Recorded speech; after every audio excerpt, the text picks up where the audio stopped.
Doing to you again. Deputy Kenny, you were next, I indicated. And I'm apologies for coming in late. The situation that Marie Metcalf describes in the North Inner City, is to some extent replicated in the suburbs, the North and West of the city as well. Maybe not to the same degree, but it does happen, and there are pockets where, there is a similar type of drug problem.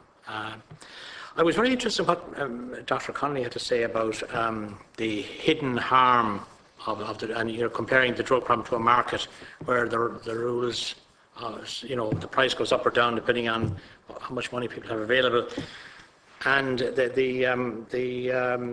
think you said the unintended consequences of drug enforcement, where things happen as a consequence of that. And the violent impact that you did mention there, the violence. Can you sort of identify particular types of violence that occur in those situations where all of these factors are at play? Dr. Connolly. Yes, right. Yeah. Well, in terms of the violence, firstly, the hidden harm aspect is that one of the reasons that people aren't reporting it, they might report it to somebody like Marie, or they won't want it to go any further.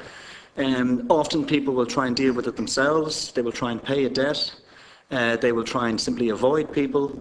They will try and sometimes they might go, for example, to the local authority and they'll say they want to move house, but they won't say it's about a drug debt. But that's what it'll be about. So in a way, and often, for example, in terms of, somebody might report to the Gardaí but say they don't want to go any further than that, and then it generally won't appear anywhere. So we're not being told about the extent of it that goes on, and this is something actually, a study I'm involved in at the moment with Citywide is trying to do an audit of drug-related violence and community violence and intimidation. With regards to the nature of the violence, I suppose one of the things that distinguishes an illicit market from an illicit market is that in an illicit market, there's no form of regulation of disputes. So if you get a bad deal or if whatever happens, there's no one you can go to. And sometimes, and in the study I conducted, all of the violence was associated with debt. Now you could, for example, have a guarded drug seizure, which is an indicator of successful law enforcement, but that debt still stands, and that debt will follow the person. The person might end up in prison, the debt might follow them into the prison environment. It might follow their family who are outside the prison. So the debt stays. There's also different. There was a study. There was a large study, probably the most in-depth study done. One of the most in-depth of its kind in Ireland was done in Limerick, which showed the different sort of layers of very extreme levels of violence that we all know about. But the way in which violence can, it comes in sort of on a continuum. One of the things just of that study called Understanding Limerick that sort of sticks in my mind was that that the impact it can have. Let's say, for example, there was a story of a woman who was driving along a road in a certain housing estate in Limerick. There was a child standing in front of her on the road, and she was about to blow the horn, as you would, with a young child of about 5 standing in the middle of the road. Then she saw the child's parent standing at the door. She realised the parent was connected to somebody involved in a gang, and the child could see that this was happening, and so she drove a different direction.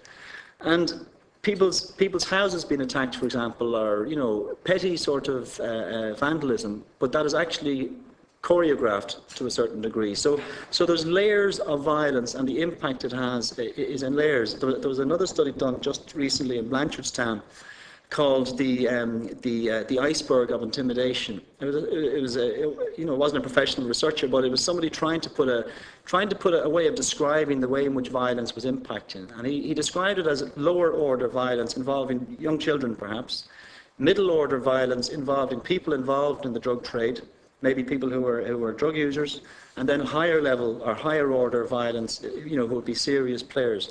And each of these forms of violence is different, and each of the responses to these types of violence needs to be different. So what you do for somebody, a 5-year-old who's getting caught up in this, or a 12-year-old who's running drugs, is very different than what you would do when you're talking about a very, very serious player high up in the dealing chain who never touches the drugs, and is never seen with them. And so the violence, impacting those different levels, and it is sort of very insidious in terms of sometimes families would have reported that they don't know whether to pay the debt or not to pay the debt.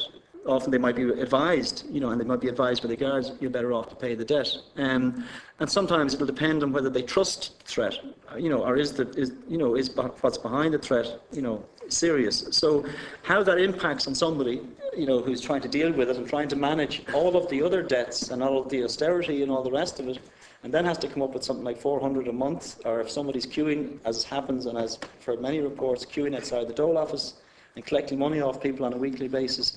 So the stress and pressure that puts on people, and that's all pretty much hidden, I think. So does that sort of describe it? Okay, thank you for that. Second question, Deputy Kenny.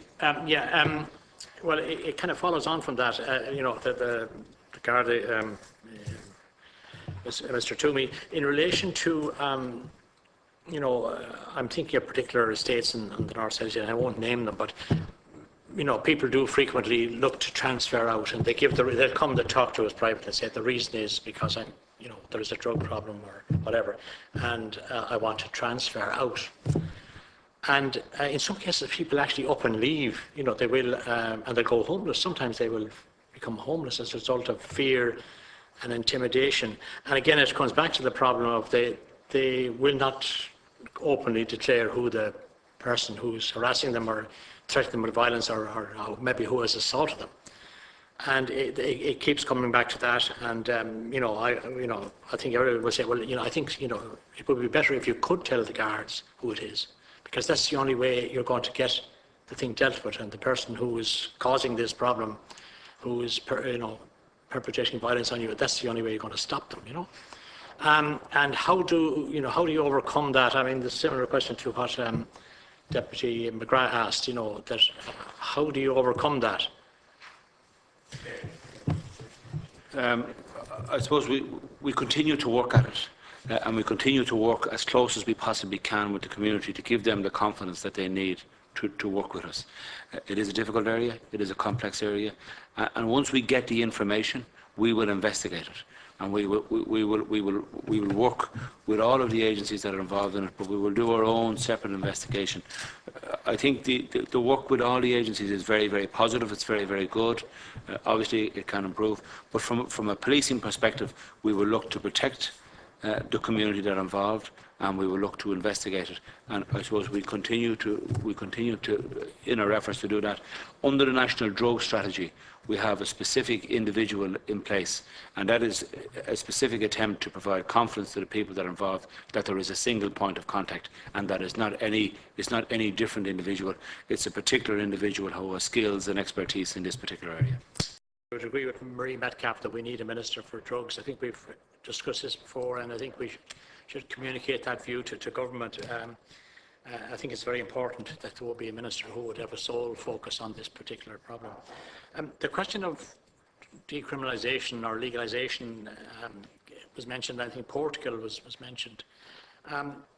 Like Portugal is a country that depends a lot on tourism. I was on a holiday in Portugal about 5 years ago, staying in a resort where I discovered that one part of the resort at night was solely given over to the sale of drugs, and everybody else avoided that area completely, unless the only people who went there seemed to be those who wanted drugs.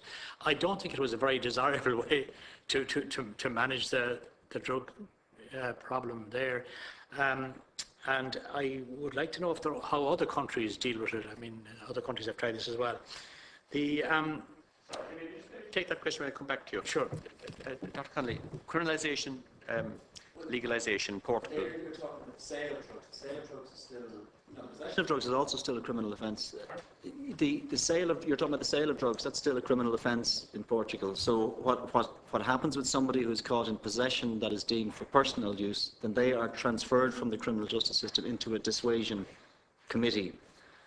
So the essence of the Portuguese system is that it's taking that individual out of the criminal justice process and into a sort of a more public health process, essentially. So that's what it's, and it's also something that involves an infrastructure built around the whole concept of treatment, drug treatment, and education, etc. So that's the approach they've taken.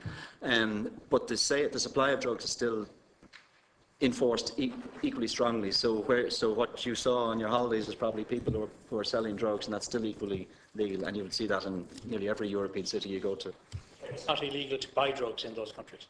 Oh, it's illegal to buy drugs, it's illegal to sell drugs, but the possession of drugs, if you're found in possession for your own personal use, that's you're diverted. In some cases, the drug problem is connected with the tourism problem, with the tourism industry, that there is an element of that going on. But the other question, the last question I wanted to ask was in relation to Mr. Toomey mentioned there the shipment, the seizure of a large shipment of drugs off the south coast.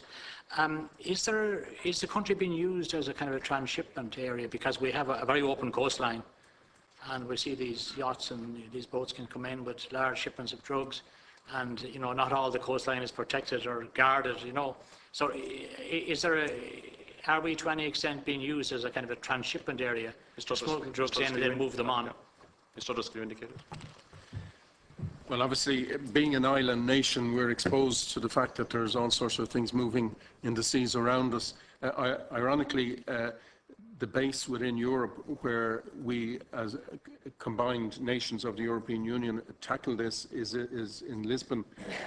And Stephen here would, on a regular basis, representing the Garda Síochána and the National Drug Unit, be in Lisbon. In the organisation there, which tackles drugs being moved across the high seas, and we are involved on a regular basis in tackling that particular aspect of the problem. The fact that these vessels move through the seas that are in our jurisdiction doesn't always necessarily mean that the drugs are destined for us, but in some instances they are. And it's just another part of the business that needs to be dealt with, but needs to be dealt with at an international level through the combined efforts of all the member states of the EU and even the broader international law enforcement community.